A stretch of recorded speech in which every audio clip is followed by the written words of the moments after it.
Hello friends, welcome to IT index. आज के video में हम लोग नेटिंग का जो लैब पोर्शन है वो कवर करेंगे, जिसमें हम लोग लैब के अंदर स्टैटिक नेट, डायनेमिक नेट और पैड किस तरीके से कॉन्फ़िगर करेंगे उसके बारे में डिस्कस करेंगे और डिटेल से पैकेट को चेक करेंगे कि नेटिंग किस तरीके से परफॉर्म होती है।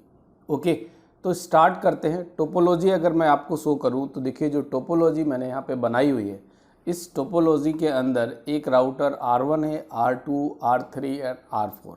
एक्चुअल में देखा जाए तो मैंने ये सभी राउटर्स कनेक्ट कर रखे हैं, राइट, क्योंकि ये राउटर की इमेज मैंने केवल चेंज की हुई है। ठीक है, इस तरीके से यहाँ जाके एडिट में अगर आपने पीनेट यूज़ किया हुआ है तो आइकन में जाके यहाँ पे सर्च करेंगे तो जो भी इमेज आ जाती है, जो डिवाइस आप शो करना चाहते हो उससे रिलेटेड इमेज को यहाँ पे आप शो करो, अटैच कर दोगे, राइट। तो देखिए, तो ये भी एक राउटर ही है। इधर भी जिसको मैंने वेब सर्वर बनाया है, ये भी एक राउटर है। ये जो इंटरनेट मैं आपको शो कर रहा हूँ, क्लाउड शो कर रहा हूँ, जिस पोर्शन को ISP में बता रहा हूँ, ये भी एक राउटर है। ये सभी राउटर से मैंने इसका केवल और केवल आइकन चेंज किया हुआ है। बेसिकली उसके बाद इन्हें कॉन्फ़िगर कैसे करते हैं, जैसे मैं इस कंप्यूटर को, इस राउटर को एज ए होस्ट कॉन्फ़िगर करूँगा, तभी मैंने इसको होस्ट दिखाया हुआ है, राइट। और इस राउटर को मैं as a HTTP server configure करूँगा, तभी मैंने इसको वेब सर्वर दिखाया हुआ, राइट। इसको मैं ISP कंसीडर कर रहा हूँ, इसलिए मैंने इसका जो आइकन रखा हुआ है वो क्लाउड का रखा हुआ है। ओके, तो इस तरीके से आप भी कर सकते हो। अगर आप पीनेट यूज़ कर रहे हो या फिर GNS3 यूज़ कर रहे हो तो उसमें आप नॉर्मली राउटर भी लगा रहने देंगे, उसको भी एज ए होस्ट यूज़ कर सकते हैं, राइट। तो काफ़ी चीज़ें आपको पता चलेंगी कि अगर राउटर को मुझे एज ए होस्ट यूज़ करना है तो कैसे कॉन्फ़िगर करते हैं, और अगर राउटर को as a web server use करना है तो कैसे कॉन्फ़िगर करते हैं। इन सारी चीज़ों के बारे में देखें। ओके, मैं कंटिन्यू करता हूँ। सबसे पहले इसका कंसोल एक्सेस करते हैं हम। तो कंसोल में R1 राउटर की बात कर रहे हैं हम लोग, स्टार्टिंग से देख रहे हैं सारी चीज़ों को। R1 राउटर पे मैंने इनेबल किया हुआ है, राइट। एंड कॉन्फ़िगरेशन मोड में शो IP इंटरफेस ब्रीफ कर लूँ कि पहले से कोई कॉन्फ़िगरेशन तो प्रेजेंट नहीं है, कोई भी कॉन्फ़िगरेशन नहीं है, सिंपली मुझे राउटर के इंटरफेस पे IP देना है। Interface Ethernet 0x0। ये राउटर मैं इसलिए बोल रहा हूँ क्योंकि एक्चुअल में ये राउटर, इसको एज ए होस्ट हम लोग यूज़ करेंगे। And the IP address is 192.168.10.1। Okay, and the subnet mask CIDR के अकॉर्डिंग सबनेट मास्क दे देंगे, पोर्ट को नो सेट कर देंगे। आफ्टर दैट हमें याद रखना है कि किसी भी राउटर को एज ए होस्ट यूज़ करना है तो वहाँ पे एक कमांड चलेगी, नो IP राउटिंग। उसकी राउटिंग डिसेबल कर देंगे, राइट। नो IP राउटिंग की कमांड चलाएंगे। एंड आफ्टर दैट आपको गेटवे एड्रेस भी प्रोवाइड करना होगा अगर राउटर को एज ए होस्ट आप यूज़ कर रहे हैं, राइट। तो मैं इसका एक होस्ट नेम चेंज कर लेता हूँ, होस्ट ही कर देता हूँ इसका होस्ट नेम, और IP डिफ़ॉल्ट गेटवे के नाम कीवर्ड से कमांड है यहाँ पे। और जो गेटवे है 192.168 टोपोलॉजी के अकॉर्डिंग देखेंगे तो 10.2 दे रखा है हमने, जो कि राउटर का IP एड्रेस है, राइट। तो इस तरीके से मैंने R1 राउटर को एज ए होस्ट यूज़ कर रहे हैं, जिसका IP एड्रेस 192.168.10.1 है and gateway is 192.168.10.2। Okay, R2 router पे हम लोग क्या करेंगे, नेटिंग परफॉर्म करेंगे, इसलिए मैं इस राउटर को कॉन्फ़िगरेशन मोड में आके इसका जो होस्ट नेम है वो मैं नेट असाइन कर देता हूँ। ठीक, देखिए लैब पोर्शन है इसलिए मैं आपको थोड़ा सा डिटेल से बता रहा हूँ। R3 को हम as a ISP router use करेंगे, तो कॉन्फ़िगरेशन मोड में मैं आ जाता हूँ और फाइनली R3 को ISP राउटर बोल देते हैं, राइट। ओके, एंड R4 को as a web server use करेंगे, तो कॉन्फ़िगरेशन मोड में आ जाते हैं हम and host name web server कर देता हूँ, राइट। इस तरीके से R1 राउटर की कॉन्फ़िगरेशन हो गई। R2 के इंटरफेसेस पे मुझे IP असाइन करना है, इथरनेट 0x0 192.168.10.2, राइट, 192.168.10.2, 255.255.0 पोर्ट को हम लोग नो सेट करेंगे। After that interface Ethernet 0x1 पे जो IP एड्रेस है, ये IP एड्रेस 112.1.1.1 है और सबनेट मास्क के अकॉर्डिंग CIDR के अकॉर्डिंग ये सबनेट मास्क हो जाएगा, राइट। ये ISP राउटर है, तो ISP राउटर के इंटरफेसेस पे आपको IP तो असाइन करने होंगे, Ethernet 0/0 and the IP address is 112.1.1.2, done. Next interface Ethernet 0/1 and the IP address is 113.1.1.2, 255 according to CIDR जो भी सबनेट मास्क होगा वो आप असाइन कर दो, done. And finally web server की कॉन्फ़िगरेशन करें, मींस इंटरफेस पे IP असाइन करें। तो इस पर भी मुझे कोई राउटिंग तो परफॉर्म नहीं करनी है, इसलिए सबसे पहले मैं नो IP राउटिंग की कमांड दे देता हूँ, ठीक है। तो इस राउटर को हम लोग वेब सर्वर की तरह यूज़ करेंगे, राइट। इसके बाद interface Ethernet 0/0 and the IP address will be 113.1.1.3, topology के अकॉर्डिंग जो भी असाइंड IP एड्रेस दिया हुआ है वही दे देंगे, and no sir. Default gateway की भी इंफॉर्मेशन देनी होगी, तो IP डिफ़ॉल्ट गेटवे की इंफॉर्मेशन 113.1.1.2, राइट। इसके बाद मुझे इसको एज ए वेब सर्वर भी यूज़ करना है सपोज, राइट। अगर मुझे इसको एक्सेस करना है तो पोर्ट नंबर 80 के साथ एक्सेस करना होगा, तो इसको एज ए वेब सर्वर भी यूज़ करना है, तो इसके लिए IP STTP सर्वर, राइट। इस कमांड को रन करा देंगे। इस तरीके से मैं इसको सेव कर देता हूँ, डन। सभी डिवाइसेस की कॉन्फ़िगरेशन हो चुकी है। अगर मैं फर्स्ट राउटर मतलब फर्स्ट होस्ट PC के से वेब सर्वर को एक्सेस करने की कोशिश करूँगा तो पॉसिबल नहीं है, बट अभी ये भी पॉसिबल नहीं है कि मैं अपने होस्ट PC से रीच कर जाऊं ISP के लिए, क्योंकि मुझे क्या करना पड़ेगा, अपने होस्ट PC से अगर ISP के लिए भी रीच करना है, मतलब आपके पास जो भी ट्रैफिक आया है, जो भी IP पैकेट की इन्फॉर्मेशन LAN नेटवर्क से आएगी, वो इन्फॉर्मेशन टूवर्ड्स ISP फॉरवर्ड होनी चाहिए। उसके लिए हमें क्या करना होगा, एक डिफ़ॉल्ट रूट जनरेट करना पड़ेगा। उसके लिए हमें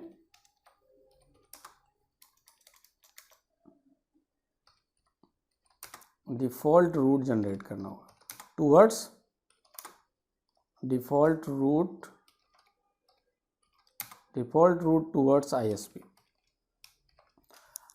तो हमें क्या करना पड़ेगा, default route towards ISP generate करना पड़ेगा, राइट। ISP के लिए एक डिफ़ॉल्ट रूट देना होगा। फाइनली आप राउटर पे आ जाते हैं R2, और R2 से आप एक IP रूट, मैं स्टेप बाय स्टेप चीज़ें बता रहा हूँ, जिससे अगर किसी को बेसिक कॉन्सेप्ट्स भी नहीं पता है तो वो भी लैब कंप्लीट कर सके, राइट। और अपने एग्जिट इंटरफेस की इंफॉर्मेशन हम दे सकते हैं। तो एग्जिट इंटरफेस कौन सा है, एग्जिट इंटरफेस Ethernet 0/1 है, राइट।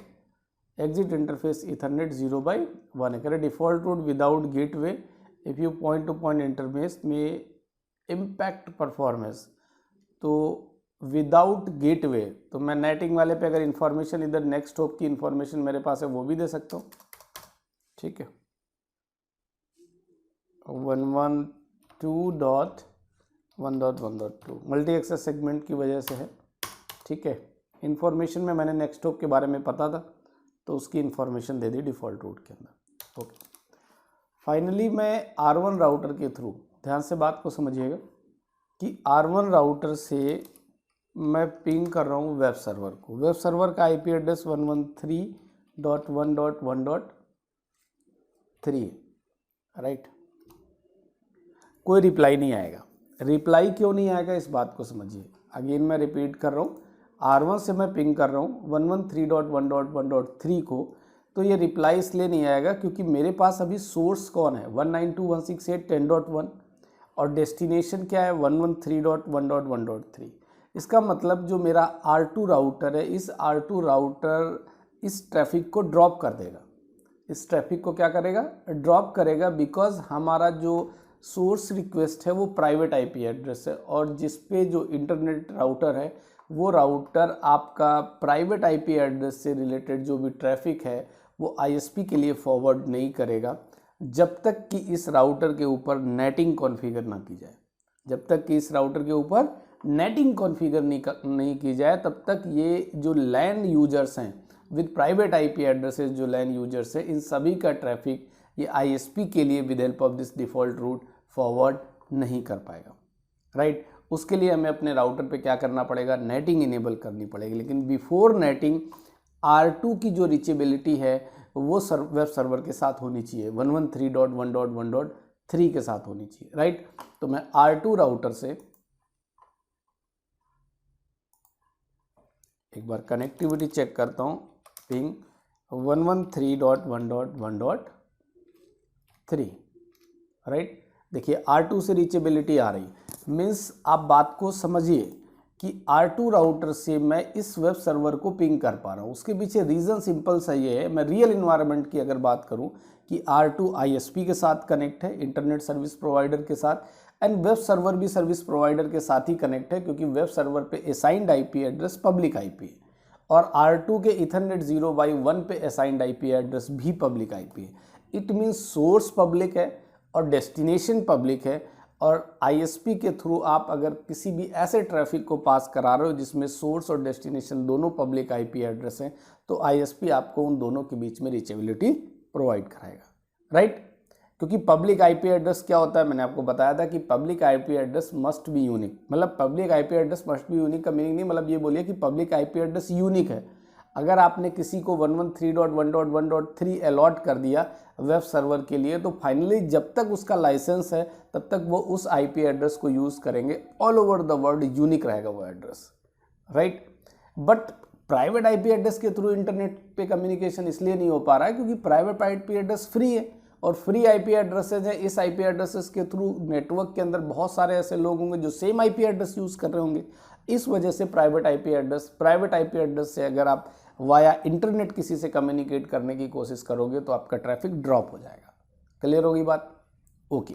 और अभी क्या हो रहा, R2 से इस वेब सर्वर तक रीचेबिलिटी मिल पा रही, बट R1 से नहीं मिल रही, क्योंकि इस R2 राउटर पे मुझे क्या करना पड़ेगा, नेटिंग इनेबल करनी पड़ेगी, राइट।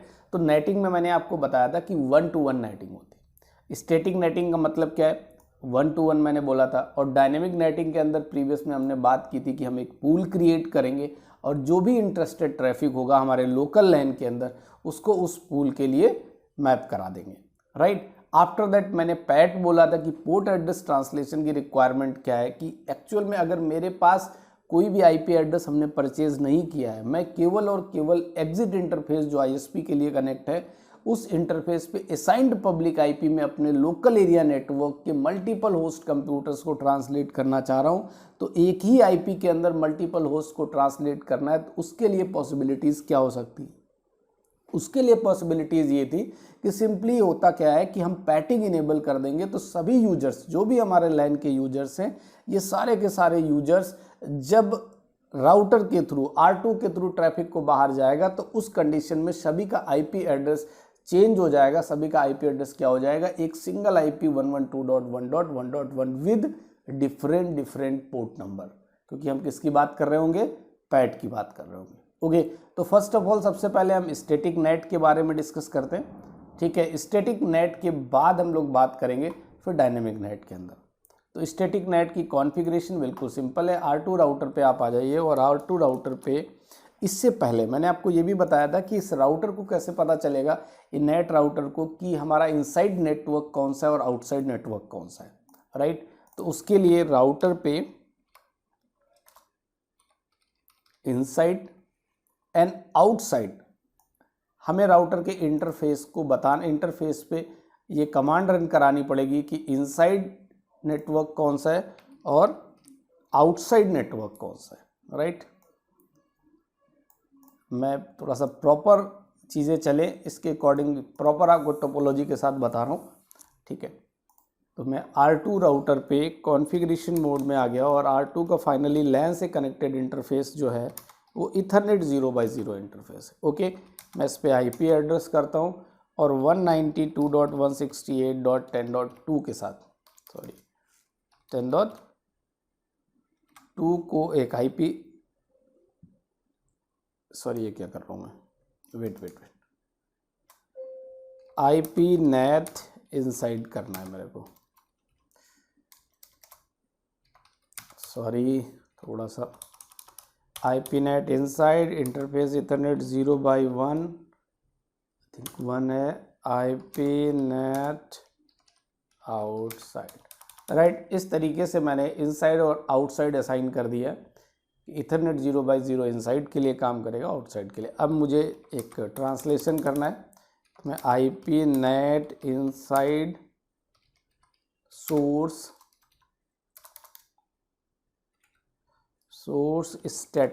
स्टैटिक नेट परफॉर्म कर रहा हूँ। स्टैटिक नेट में 1-to-1 नेटिंग होती है, मतलब एक प्राइवेट आईपी एड्रेस वाला जो होस्ट है उसके लिए एक पब्लिक आईपी असाइन करना पड़ेगा आपको, राइट। तो अभी मेरे पास एक कीवर्ड आपको मैं टर्मिनोलॉजी बताने वाला हूँ कि inside local, outside local, outside global, outside local and outside global, ये टर्म हमने पहले यूज़ किए थे और ये बताया था कि इनसाइड लोकल का मतलब होता है प्राइवेट आईपी एड्रेस, राइट। तो मैंने 192.168.10.1 इसको मुझे ट्रांसलेट करना है, और जिस एड्रेस में ट्रांसलेट करते हैं उसको बोलते हैं इनसाइड ग्लोबल। उसको क्या बोलते हैं? Inside global. तो वो एड्रेस मेरा रहेगा, मैं इसलिए क्वेश्चन मार्क लगा रहा हूं कि आपको समझ में आ जाए कि उसका मीनिंग क्या है, इनसाइड ग्लोबल। 112.1.1. सपोज इसको मैं कर लेता हूं 3, मुझे 3 में ट्रांसलेट करना है, राइट। और 3 में ट्रांसलेट करने के बाद मेरे पास ऑप्शन है कि मैं नेटवर्क प्रीफिक्स दे सकता हूँ या नेट मास्क दे सकता हूँ। Net mask means subnet mask. What happen? Okay, मुझे सबनेट मास्क देने की कोई रिक्वायरमेंट नहीं है, वो पूल के अंदर असाइन करेंगे। IP NAT inside source static 192.168, simple था। अब ये मैंने कर दिया। अभी क्या होगा, मैं R1 कंप्यूटर से, जो कि 113.1.1.3 के साथ पिंग करना था मुझे, बट पहले रिप्लाई नहीं आ रहा था क्योंकि मैंने नेटिंग इनेबल नहीं की थी। अभी नेटिंग इनेबल की हुई है, उसका मतलब ये है कि जो मैंने ट्रांसलेट किया है, अभी नेटिंग इनेबल करने से ये हो गया कि जो 192.168.10.1 वाला जो आईपी है ना, इस राउटर के बाद ये आईपी जो ट्रांसलेट हो जाएगा वो किस में ट्रांसलेट हो जाएगा, इस बात को समझिए। ये आईपी जो ट्रांसलेट होगा ये होगा 112.1.1.3 में, राइट। 112.1.1.3 में इस राउटर के बाद 10.1 आईपी हो जाएगा 112.1.1.3, और मुझे पिंग करना है 113.1.1.3 मीन्स सेम। ये ऑलरेडी इस नेटवर्क के साथ कम्युनिकेट कर रहा था। 112 का नेटवर्क 113 के साथ तो कम्युनिकेट हो रहा है ना, पहले मैंने किया हुआ था। तो उस कंडीशन में अभी ट्रांसलेट होके इसी नेटवर्क से रिलेटेड एक आईपी एड्रेस इसको ट्रांसलेशन के टाइम पे मिल जाएगा, तो भी इसके साथ कम्युनिकेशन हो जाएगा। तो चेक करते हैं कि R1 होस्ट के थ्रू अगेन मैं 113.1.1.3 को पिंग कर रहा हूँ तो रिप्लाई कर रहा है। अगर आपको ये देखना है कि इसमें ट्रांसलेशन हुआ है कि नहीं, तो दो तरीके हैं। आप क्या करिए, सबसे पहले R4 पे जाके अगर आपको चेक करना है कि सोर्स किसका आ रहा है, 192.168.10.1 से सोर्स आ रहा है, या फिर राउटर के बाद सोर्स चेंज हो गया था 112.1.1.3 से आ रहा है। एक्चुअल में तो नेटिंग इनेबल है, तो सोर्स क्या हो जाएगा 112.1.1.3 और डेस्टिनेशन विल बी 113.1.1.3। ये चीज़ आप R4 राउटर पे चेक कर सकते हो।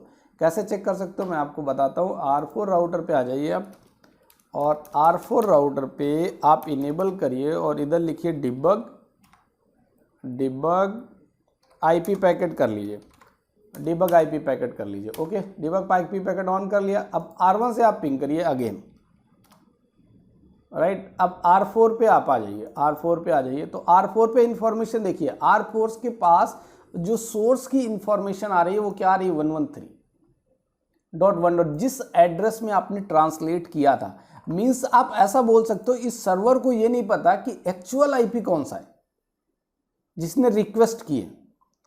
तो इसमें ये भी बोल सकते हो कि ये सिक्योरिटी प्रोवाइड कर रहा है, बट सिक्योरिटी नहीं प्रोवाइड कर रहा। सिक्योरिटी प्रोवाइड करने का मतलब या तो आप एक्सेस लिस्ट क्रिएट करो या तो फिर आप फायरवॉल के थ्रू कॉन्फ़िगरेशन करो, तो वो सिक्योरिटी वाला पार्ट हुआ, ठीक है। लेकिन इसमें हाँ आप बोल सकते हैं कि सिक्योर है। सिक्योर इसलिए है क्योंकि जब वेब सर्वर पे ये इंफॉर्मेशन नहीं आ रही कि रिक्वेस्ट किसने किया है, बिकॉज रिक्वेस्ट वाला आईपी तो कौन था 192.168 10.1 होस्ट ने रिक्वेस्ट की थी और इसके पास जो सोर्स आईपी की इंफॉर्मेशन है वो 112.1.1.3 के साथ है। देखिए 112.1.1.3 के साथ एंड डेस्टिनेशन क्या है 112।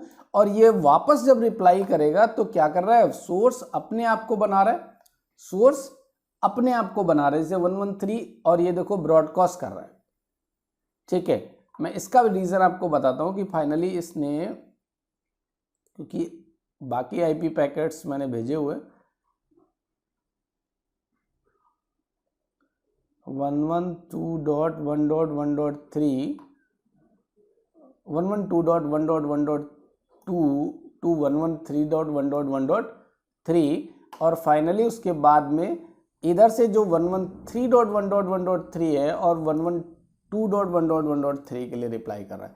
ठीक है, तो ये चीज़ आप कैप्चर करके देख सकते हो यहाँ से। और प्लस एक ऑप्शन आपके पास और है कि आप सो आईपी नेट ट्रांसलेशन कर लीजिए, सो आईपी नेट ट्रांसलेशन। ये तो सिंपल है, इसके थ्रू आपको पता चल जाएगा। मैं अगेन पिंग कर लेता हूँ तो आपको ट्रांसलेशन में इसकी एंट्री देखने को मिल जाएगी।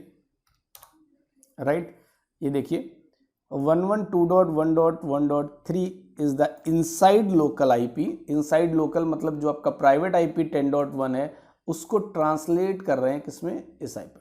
आउटसाइड लोकल मैंने आपको बताया था कि outside local and outside global आपके दोनों ही सेम मिलेंगे। इधर देखिए outside local 113.1.1.3 and outside global is also the same as outside local. Okay, तो इस तरीके से आपका स्टैटिक नेट कंप्लीट हो जाता है। राइट, और स्टैटिक नेट के बाद हमारी रिक्वायरमेंट ये है कि मुझे डायनेमिक नेट करना है। लेकिन डायनेमिक नेट की रिक्वायरमेंट क्या हो रही, मतलब रिक्वायरमेंट पड़ क्यों रही, जरूरत क्या है डायनेमिक नेट की। एक्चुअल में है क्या कि सपोज मान के चलिए कि मुझे मल्टीपल यूजर्स कनेक्ट करने, मुझे क्या करने, मल्टीपल यूजर्स कनेक्ट करने और हर यूजर का ट्रांसलेशन होगा, क्योंकि यहाँ तो 1 to 1 है। तो उसके लिए मुझे क्या क्रिएट करना पड़ेगा, पूल क्रिएट करना पड़ेगा। तो सबसे पहले फर्स्ट ऑफ ऑल मुझे एक स्विच लेके और 2 होस्ट कंप्यूटर्स कनेक्ट करने पड़ेंगे। तो मैं आपको कनेक्शन बताता हूँ। मैंने यहाँ से एक स्विच पिक कर लिया, फाइनली मैंने एक स्विच ले लिया।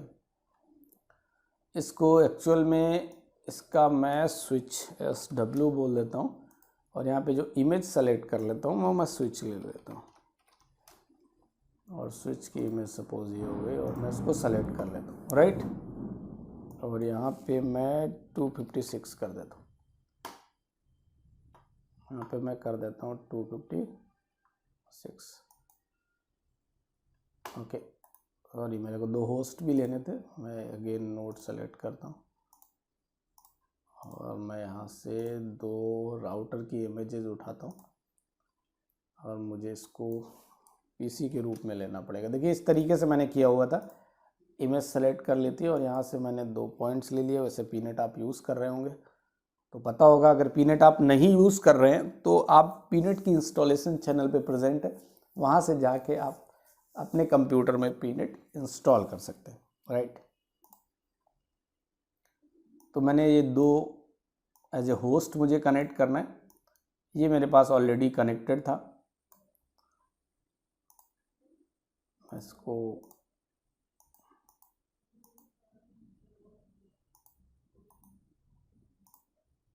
मैं लिंक को डिस्कनेक्ट कर देता हूँ, स्विच को अगेन कनेक्ट कर देता हूँ। वैसे ऑन कंडीशन में कनेक्ट करने से प्रॉब्लम होती है, एरर शो कर सकता है, आपका कनेक्शन इशू आ सकता है।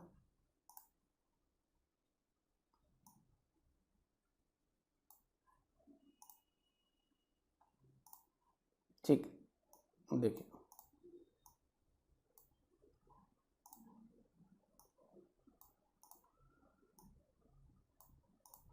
ठीक है, अब मैं इन डिवाइसेस को ऑन कर देता हूँ। ठीक, इन सभी डिवाइसेस को ऑन कर लेता हूँ मैं। वेट अ मिनट, 1 by 1 कर लेता हूँ। ठीक है, अभी सभी डिवाइसेस ऑन हो गए तो मुझे R6 और 7 का भी कंसोल चाहिए होगा। तो R6 का कंसोल ओपन कर दिया मैंने एंड R7 का भी कंसोल चाहिए। Right, R6 and R7 and R7 मैं R4 पे अनडिबग ऑल कर देता हूँ, जिससे आईपी पैकेट टर्न ऑफ हो जाएगा डिबगिंग।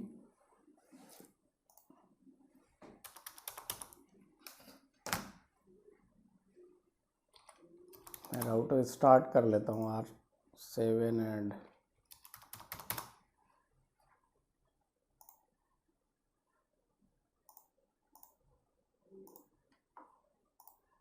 तो अभी हम लोग जो स्टार्ट करेंगे वो क्या करने वाले हैं, डायनेमिक नेट करने वाले हैं। तो डायनेमिक नेट की रिक्वायरमेंट ये है कि ये जितने भी हमारे पास लैन यूजर्स हैं, इन सभी लैन यूजर्स को एक एक आईपी एड्रेस चाहिए इस वेब सर्वर से कनेक्ट होने के लिए, राइट। उस कंडीशन में हमने जो आईपी एड्रेस परचेज किया है, क्योंकि टोटल नंबर मैंने आपको बताया था कि स्टैटिक नेट का मतलब था 1-to-1 मैपिंग, बट अभी आपके पास क्या है, कुछ ऐसी रिक्वायरमेंट है कि लैन के multiple users means more than 5 to 10, मतलब 5 to 10 users at a time इस वेब सर्वर को एक्सेस करते हैं। इसके अलावा बाकी यूजर्स एक्सेस नहीं करते। तो मुझे 5 to 10 यूजर्स के लिए इस नेटवर्क का, जो भी ये पब्लिक नेटवर्क है आउटसाइड का, इस नेटवर्क का एक पूल परचेज करना पड़ेगा।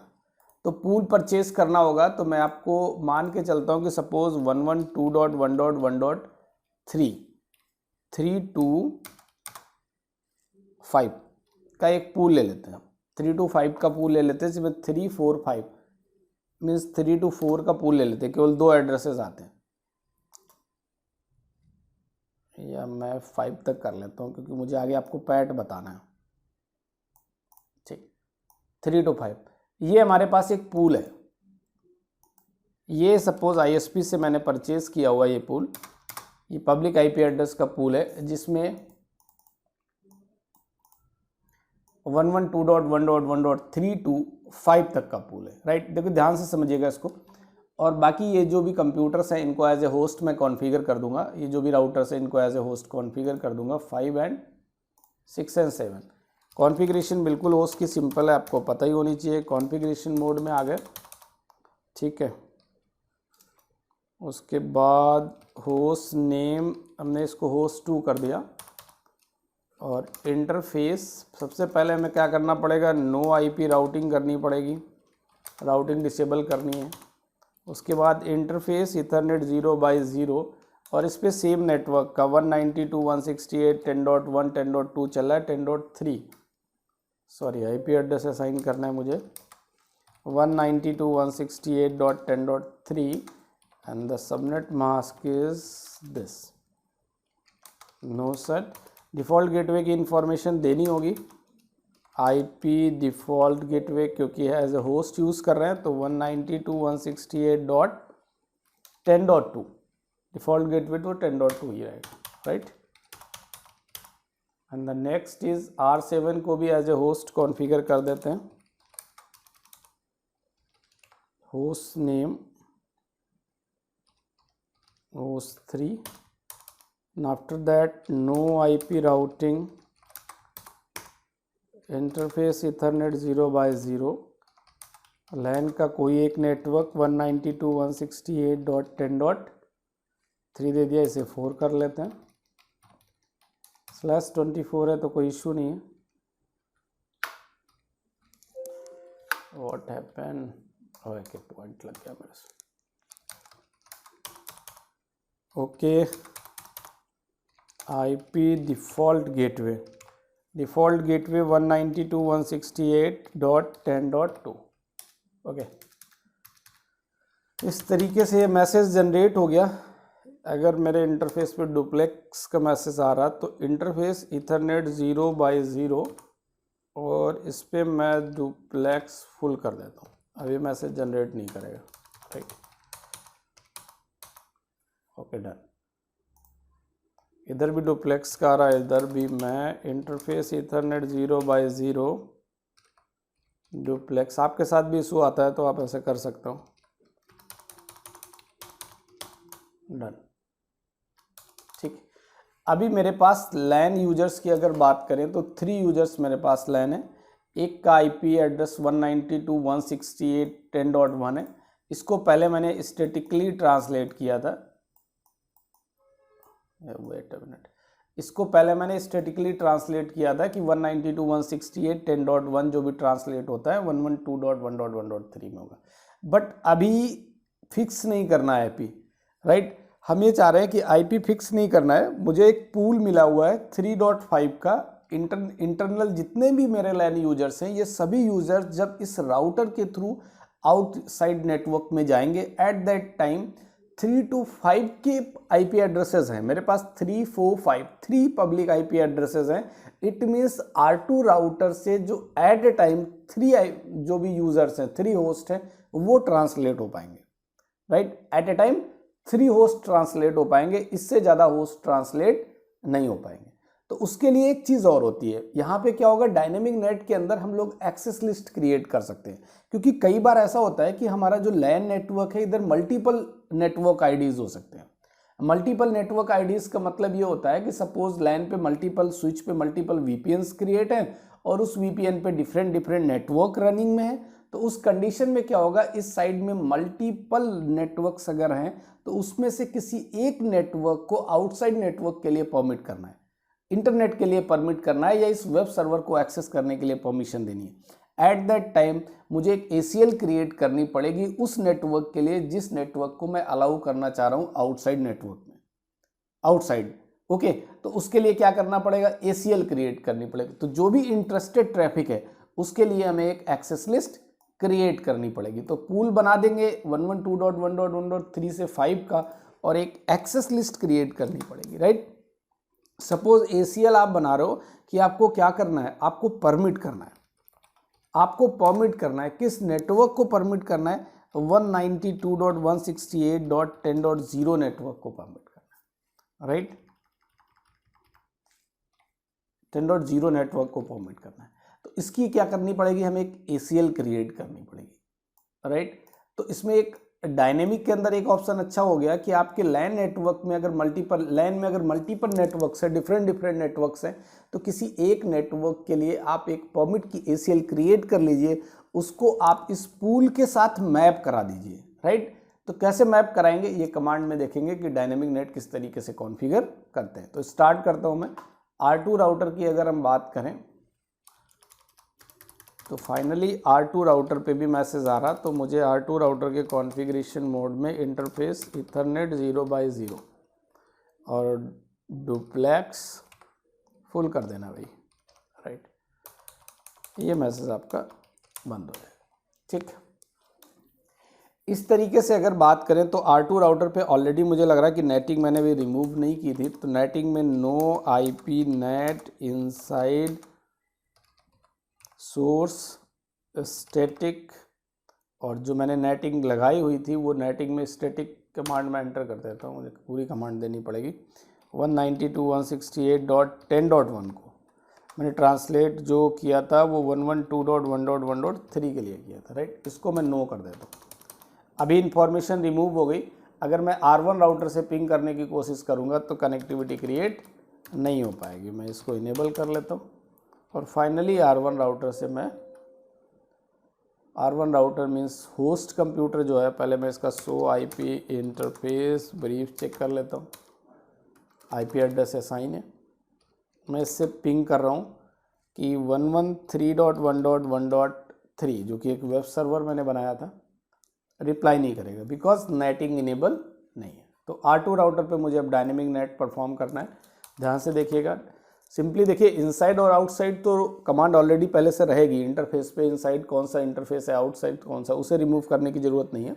आपका जो नेट कॉन्फ़िगर है स्टैटिक, उसको आपने रिमूव कर दिया, राइट। तो अब हम पहले पूल बनाएंगे, IP नेट पूल, और पूल का नाम देना है, सपोज मैंने पूल का नाम दे दिया IT index, right. IT index name दे दिया। और स्टार्ट किधर से करना है, स्टार्टिंग IP हमारे पास 112.1.1.3 है और जो एंड IP है 112.1.1.5 एंड IP।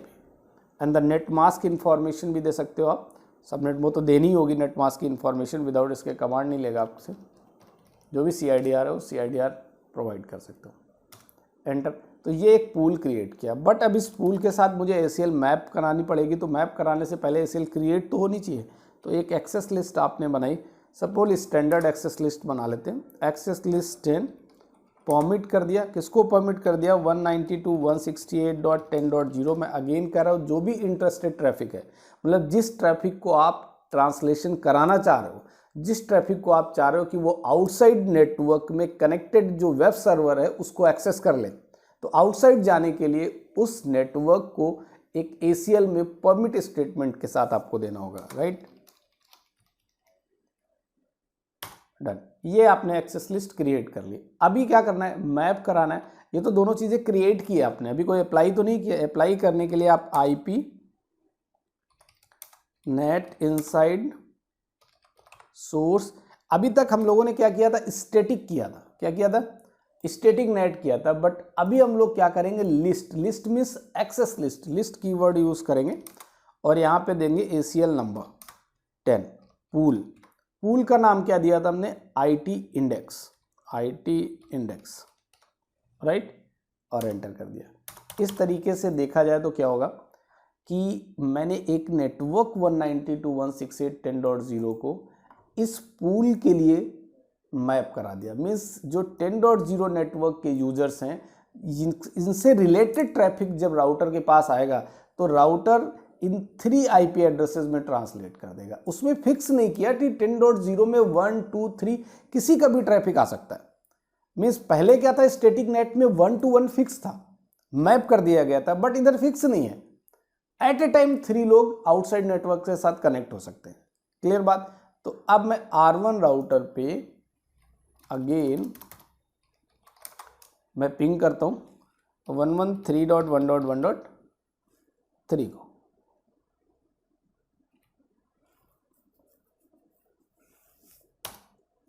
ये देखिए पिंग हो रहा है, किसी भी तरह का कोई इशू नहीं। इट मीन्स ट्रांसलेशन परफॉर्म हो रहा होगा R2 राउटर पे। तो मैं आपको चेक कराता हूँ, सो IP नेट ट्रांसलेशन, राइट। ये देखिए ट्रांसलेशन हो रहा है। मीन्स जो 10.1 IP 10.1 इनसाइड लोकल एड्रेस है, वो ग्लोबल एड्रेस जो उसके लिए यूज किया जा रहा है वो 112.1.1.3 यूज किया जा रहा है। अगेन मैं R6 एंड 7 दोनों से करता हूँ। R6 से भी मैं पिंग करता हूँ 113.1.1.3 को, राइट, इधर से भी हो रहा है। और R7 से भी पिंग कर रहा हूँ मैं, पिंग 113.1.1.3 को, राइट, इधर से भी हो रहा है, राइट। तो मैं R2 राउटर पे again so IP net translation की कमांड की हेल्प से चेक करता हूँ। देखिए 10.1 जो ट्रांसलेट हुआ है वो .3 में ट्रांसलेट हुआ है। 10.3 जो ट्रांसलेट हुआ है वो .4 में ट्रांसलेट हुआ है। और 10.4 जो ट्रांसलेट हुआ है वो .5 में ट्रांसलेट हुआ है। ओके, तो सभी के लिए अलग अलग IP एड्रेस से साइन हो रहा है। लेकिन अब एक रिक्वायरमेंट, ऐसी कंडीशन आ जाती है कि आप public IP addresses, multiple public IP addresses purchase नहीं करना चाह रहे हो। मतलब कंडीशन ये है कि आपके पास लिमिटेड पब्लिक IP एड्रेसेस हैं। क्योंकि पब्लिक, ये जो कॉन्सेप्ट नेटिंग का कॉन्सेप्ट आया वो इसलिए आया कि ज़्यादा से ज़्यादा पब्लिक IP एड्रेसेस को क्या किया जाए, मतलब लॉस ना होने दिया जाए। मीन्स ज़्यादा से ज़्यादा पब्लिक IP एड्रेस बचाया जा सके, ठीक, उसका वेस्टेज ना हो। तो उस कंडीशन में यहाँ इधर भी हमें एक पूल प्रोवाइड करने की ज़रूरत पड़ रही थी। लेकिन जब पैट का कॉन्सेप्ट आया कि पोर्ट एड्रेस ट्रांसलेशन का, तो उस टाइम पे एक ही IP एड्रेस जो आपके आउटसाइड इंटरफेस पे असाइन है 112.1.1.1, इस IP एड्रेस में कंप्लीट लैन नेटवर्क को ट्रांसलेट करना है। मैं बात कर रहा हूँ पैट की, पोर्ट एड्रेस ट्रांसलेशन की, राइट। मैं बात कर रहा हूँ पोर्ट एड्रेस ट्रांसलेशन की। तो होगा क्या कि हमारे लैन में जितने भी यूजर्स हैं, सपोज CIDR/24 के अकॉर्डिंग 254 यूजर्स होंगे। ये 254 यूजर्स आउटसाइड नेटवर्क के साथ कनेक्ट हो सकते हैं with 112.1.1.1। Means IP, public IP एक ही रहेगा और जितने भी लैन यूजर्स हैं ये सभी यूजर इस पब्लिक IP एड्रेस में ट्रांसलेट हो जाएंगे, राइट। इसका मतलब ये है सभी एक ही पब्लिक IP एड्रेस में ट्रांसलेट होंगे, तो फिर किस तरीके से पॉसिबल है। तो उसके लिए क्या होता है, PAT का मतलब है पोर्ट एड्रेस ट्रांसलेशन। तो टोटल मैंने आपको बताया था कि 65,535 पोर्ट नंबर होते हैं। ठीक है, 0 से लेके स्टार्ट होते हैं। तो डिफरेंट डिफरेंट पोर्ट नंबर के साथ सेम आईपी एड्रेस में ट्रांसलेशन होगा, ठीक है। तो ये तो आपका जो पोर्शन था ये चीज़ समझ में आपको आ गई। अगर अगेन आप सोर्स और डेस्टिनेशन की इंफॉर्मेशन देखना चाह रहे हो इस पर, तो इस पर जाके आपको डिबग आईपी पैकेट करना होगा, और जैसे ही आप पिंग करोगे तो पता चल जाएगा इसके पास सोर्स और डेस्टिनेशन आईपी कौन सा आया हुआ है, क्योंकि ये source public IP private IP address की इंफॉर्मेशन R4 राउटर तक रीच नहीं करेगी, राइट, बिकॉज क्या हो रहा है, ट्रांसलेशन हो रहा है। ओके, तो मैं आपको अगेन पैटिंग अगर इनेबल करके दिखाऊं तो मुझे ये R2 राउटर से नेट रिमूव करना पड़ेगा। तो मैं no IP NAT inside source list number मैंने 10 दिया था एंड पूल मैंने नाम दिया था IT इंडेक्स, इसको मैंने नो कर दिया, राइट। कह रहा है कम श्योर करना है, यस श्योर डिलीट करना है। अभी मैं अगर पिंग करूंगा तो किसी से भी नहीं होगा, होस्ट के थ्रू मैं पिंग करता हूँ, इधर से भी कोई रिप्लाई नहीं, सेकेंड होस्ट से भी मैं पिंग करता हूँ कोई रिप्लाई नहीं, थर्ड होस्ट से भी मैं पिंग करता हूँ कोई रिप्लाई नहीं, बिकॉज नेटिंग जो ट्रांसलेशन था उसको मैंने क्या किया है, रिमूव कर दिया है। अब मुझे जो ट्रांसलेशन करना है वो सिंगल आईपी में करना है, मीन्स आईपी मेरे पास सिंगल है 112.1.1.1, बट लैन के अंदर यूजर्स मल्टीपल है, होस्ट कंप्यूटर्स मल्टीपल है, राइट। तो वो किस तरीके से ट्रांसलेशन होगा, तो देखिए इधर भी जो ट्रांसलेशन होगा वो इनसाइड इंटरफेस पे, आउटसाइड जो इंटरफेस है, आउटसाइड जो इंटरफेस है उस इंटरफेस पे जो असाइंड आईपी एड्रेस 112.1.1.1 है, इस आईपी एड्रेस पे सभी ट्रांसलेट होंगे। तो बिल्कुल सिंपल सी कमांड है, देखिए पूल की इधर कोई रिक्वायरमेंट नहीं है, ACL की रिक्वायरमेंट पड़ेगी, बट मैं कमांड दे रहा हूँ IP NAT inside source list. Access list number पहले से बनी हुई है, ACL मैंने रिमूव नहीं की, 10। और उसके बाद मुझे जो ट्रांसलेट करना है वो किस में ट्रांसलेट करना है, इंटरफेस में ट्रांसलेट करना है। इंटरफेस इथरनेट 0/1, इंटरफेस इथरनेट 0/1 कौन सा इंटरफेस है कि R2 का आउटसाइड इंटरफेस है, राइट। आउटसाइड इंटरफेस पे कौन सा आईपी एड्रेस असाइन है, 112.1.1.1 असाइन है। इट मीन्स जो एक्सेस लिस्ट 10 के अंदर मैंने कंप्लीट नेटवर्क को परमिशन दी है, परमिट किया है, वो कंप्लीट नेटवर्क इथरनेट 0/1 पे असाइंड आईपी एड्रेस में ट्रांसलेट होगा with different different port number, मैं एंटर करता हूँ। ओके, फाइनली अब ट्रांसलेशन हो जाएगा सिंगल आईपी एड्रेस में, तो सभी से पिंग कर जाना चाहिए। देखिए रिप्लाई आ गया R6 से, अगेन रिप्लाई, R7 से अगेन रिप्लाई, सभी से रिप्लाई आ रहा है, बट R2 पे जाके आपको चेक करना है सो आईपी नेट ट्रांसलेशन, राइट। अब देखिए ध्यान से, जो इनसाइड ग्लोबल आईपी एड्रेस है वो एक ही आईपी एड्रेस है सभी के लिए, 10.1, 10.3, 10.4 सभी के लिए inside local global inside global IP address एक ही है, 1.1.1.1, बट सभी के लिए different different port number assign हो जाएगा, सभी के लिए डिफरेंट डिफरेंट पोर्ट नंबर से असाइन हो जाएंगे। क्लियर हो रही बात। इस तरीके से अगर देखा जाए तो ट्रांसलेशन परफॉर्म होता है, इस तरीके से static net, dynamic net and pad translation perform होता है। ओके, तो अगर सारी चीज़ें आपको अच्छे से समझ में आ रही हैं तो लाइक और कमेंट करना ना भूलें। Thank you so much and thanks for watching this video.